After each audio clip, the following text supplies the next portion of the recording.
너무도 많은 사람들이 레위기에 대해서 어렵게 생각을 하더라고요. 사실은 그렇지가 않기 때문에 많은 분들에게 이 레위기가 그렇지 않다, 쉬운 책이다라는 것을 꼭 알려줘야 되겠다 하는 그런 생각이 든 거예요. 아무리 거룩한 하나님의 백성이지만 이처럼 타락한 세계 속에서 들어가게 될 때에 모두 이스라엘 백성들은 삽시간에 썩어질 수밖에 없는 거예요. 그렇기 때문에 하나님께서 레위기라고 하는 하나의 책을 주신 거예요. 이 거룩이라고 하는 것은 정말 예배를 통해서, 내가 성결한 삶을 통해서, 그리고 우리의 이웃에 대한 그런 책임을 통해서 우리가 진정한 거룩한 삶을 살아갈 수 있다, 이렇게 우리가 생각해 볼 수 있는 거죠.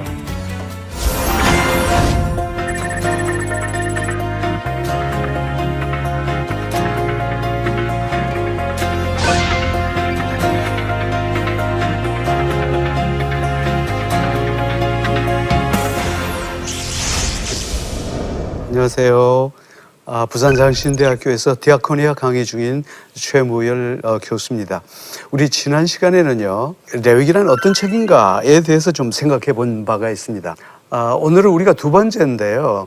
이 두 번째에서는 바로 그 1장부터 10장까지는 예배에 대한 얘기가 나옵니다. 근데 그 예배 가운데서도 5개 이제 제사가 나오죠. 제일 먼저는 번제, 그 다음에 소제, 화목제, 속죄제, 속건제. 다소 우리가 알아듣기 힘든 그런 여러 가지 개념들이 나오긴 합니다만은, 그러나 우리가 이제 이 예배를 살펴보면서 이제 제사라는 관점에서는 우리가 접근하지 않겠습니다. 이게 왜냐하면 예배니까요. 그래서 과연 우리가 예배의 종류에는 어떤 게 있고 그 예배에는 어떤 의미들이 들어있는가 하는 것들을 우리가 서로 살펴보려고 합니다. 오늘 우리가 이제 그 강의 전체를 통해서 좀 생각해 봐야 될 게 뭐냐면, 우리 주님에 대해서, 이 모든 예배의 중심이 바로 예수 그리스도라고 하는 관점에서 봐주시는 게 좋겠어요. 그래서 이제 주님께서 친히 번제물이 되셨다는 거죠. 그래서 우리를 위해서 헌신해 주셨으니까 우리도 당연히 예배할 때에 주님의 헌신의 자리로 나가는 것이 옳다, 이제 이런 관점에서 봐주시면 좋겠고요. 두 번째는 우리 주님께서 친히 소제물이 되어 주셨다는 거죠. 자, 그렇기 때문에 빵이 되어 주셨기 때문에 우리도 정말 이런 겸손과 또 준비된 마음으로, 헌신된 마음으로 우리가 예배의 자리로 나아가는 것이 옳다, 그렇게 보시면 될 것 같습니다. 첫 번째 우리가 다뤄야 될 게요, 번제라는 말입니다. 번제에 대해서 여러분, 우리 성도님들 너무도 많이 이제 그동안에 들어보셨을 거예요. 목사님이 통해서 번제는 이렇다 저렇다 그런 얘기를 들으셨을 텐데, 그러나 이제 이것을 조금 더 우리가 현대적인 관점에서 번제를 이해를 해 보려고 그럽니다.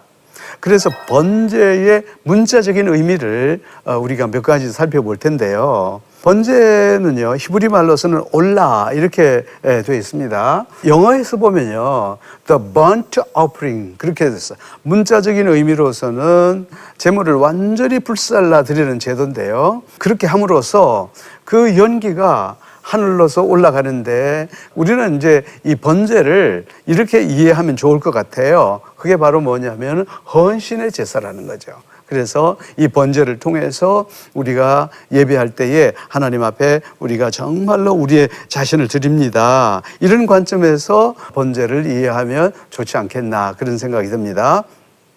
자, 그러면요, 번제는 제물을 드릴 때는 제물이 필요하겠죠. 반드시 아무것도 없이 드리는 게 아니고, 어떨 경우에는 소도 드리고, 어떤 것은 양과 염소 드리고, 어떨 때는 비둘기도 드리고, 어떨 때는 그 하나의 곡식도 드리고, 이렇게 하나님 앞에서는 이렇게 제물을 드려야 된다는 거죠.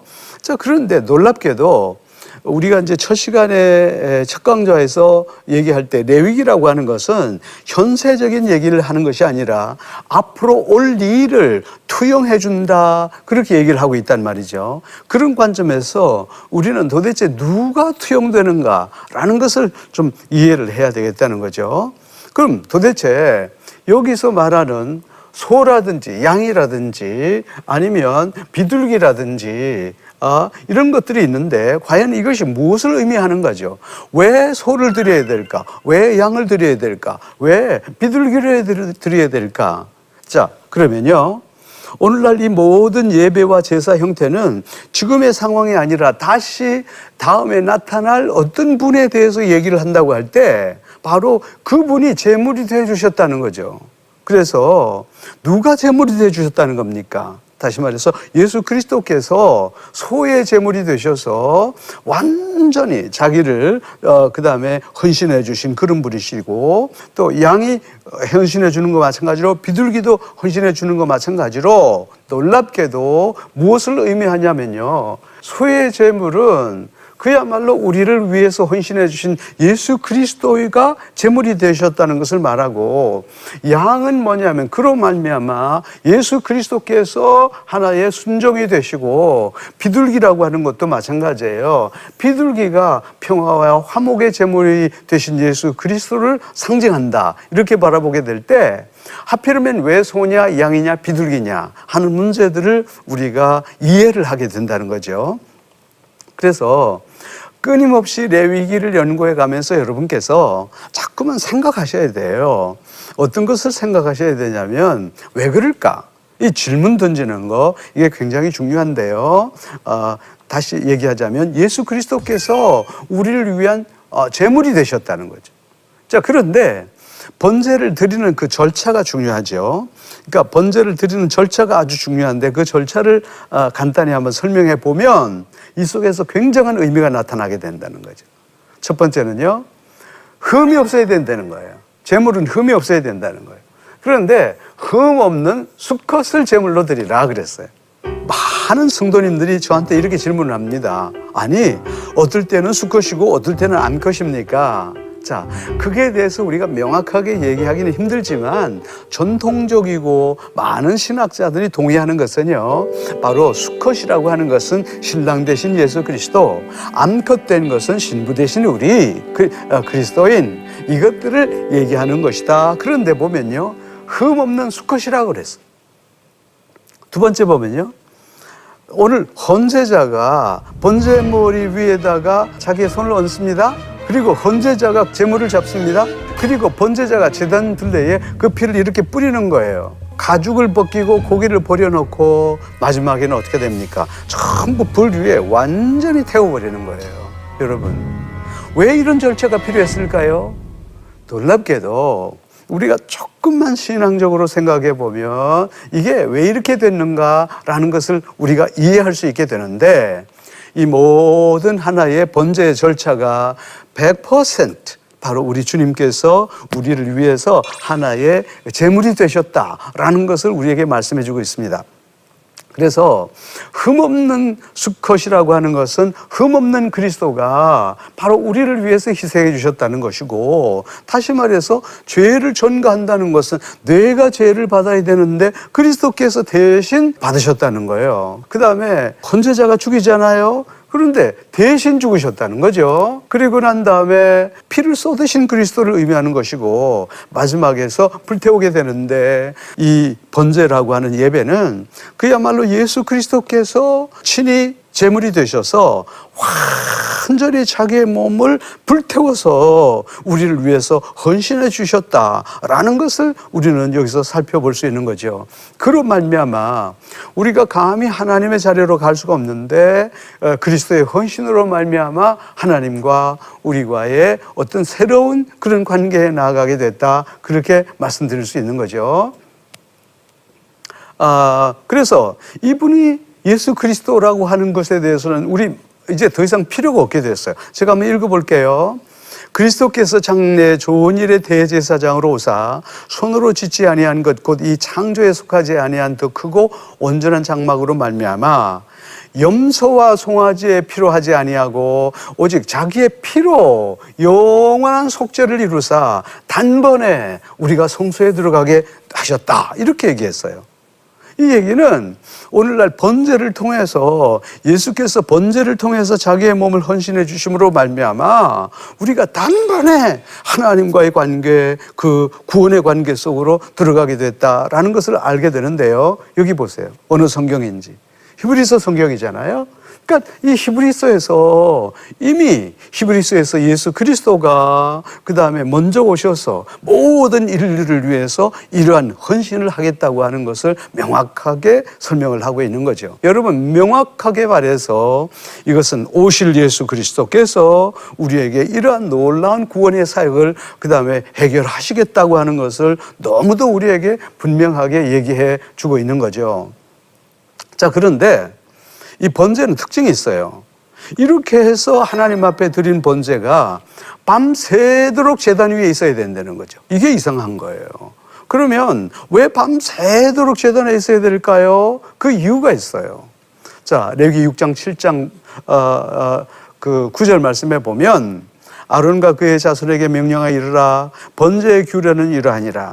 번제물은 아침부터 제단 위에 있는 석쇠 위에 두고 제단의 불이 그 위에서 꺼지지 않도록 해라 그랬어요. 번제물은 꺼지면 안 된다는 거예요. 절대로 번제물은 꺼지지 않으면 안 된다는 거예요. 여러분, 도대체 그러면요, 이걸 뭘 얘기를 할까요? 여기 또 보세요. 아침마다 나무를 그 위에 태워서 번제물을 두는데 여기서 불은요, 끊임이 없이 제단 위에 피워서 꺼지지 않더라. 이 번제물은 꺼지면 안 된다는 거죠. 뭘 얘기를 하려고 하는 걸까요? 이것은 바로 예수 그리스도의 구원이, 예수 그리스도가 온 인류를 위해서 하신 이 구원은 절대적으로 잊어야 될 대상이 아니라는 거예요. 늘 우리의 마음속에 그리스도께서 우리를 위해서 이렇게 헌신해 주셨구나라는 것을 기억하라, 바로 그 말씀이에요. 그래서 밤새도록 제단 위에 있어야 할 번제물은 자신의 삶을 불태운 그리스도의 헌신은 우리가 기억해야 된다는 거예요. 어떻게? 영원토록 기억해야 된다는 거예요. 여러분, 이거보다 중요한 얘기는 전혀 없습니다. 예수 그리스도께서 우리를 위해서 헌신한 것은요, 이 세상이 끝나는 순간까지도 그 다음에 우리가 계속해서 이것을 기억해야 될 내용이고, 두 번째는요, 이런 그리스도의 헌신을 조차 그리스도인들도 영원한 하나의 헌신의 자리로 나아가라, 이렇게 이 얘기입니다. 그럼 지금까지 여러분께서 번제에 대해서 많이 고민해 왔어요. 늘 제사 아주 몇십 년, 50년, 60년 동안 늘 제사 그랬잖아요. 그렇게 했다간 레위기가 풀리질 않습니다. 제사라고 하는 관점을 완전히 벗어나서 우리는 오늘의 이 삶 속에서 어떻게 우리가 예배를 실시할 거냐라는 관점에서 봐야 된다는 거죠. 그럴 때 첫 번째 예배가 뭐냐? 바로 번제란 뭐냐? 헌신의 제사예요. 그럼 헌신의 제사가 무엇을 의미하느냐? 간단한 거죠. 예수 그리스도께서 우리를 위해서 이렇게 자기의 몸을 불태워 헌신해 주셨으니까 우리도 당연히 그 다음에 예배의 자리로 나아가게 될 때에 제일 먼저 헌신의 마음을 가지고 예배로 나아가라, 그 말이에요. 번제자의 형편에 따라서 소도 드리고 양도 드리고 비둘기도 드리고 곡식도 드리라고 그랬어요. 그러니까 모든 헌제자들이 주님 앞에 나올 때 빈손으로 나오지 말고 어떤 사람은 소, 어떤 사람은 양, 어떤 사람은 비둘기, 어떤 사람은 곡식, 소를 드릴 수 있는 사람은 충분히 소의 분량으로 헌신하고, 그 다음에 양을 드릴 수 있는 사람은 양의 분량으로, 비둘기 드릴 수 있는 사람은 비둘기로.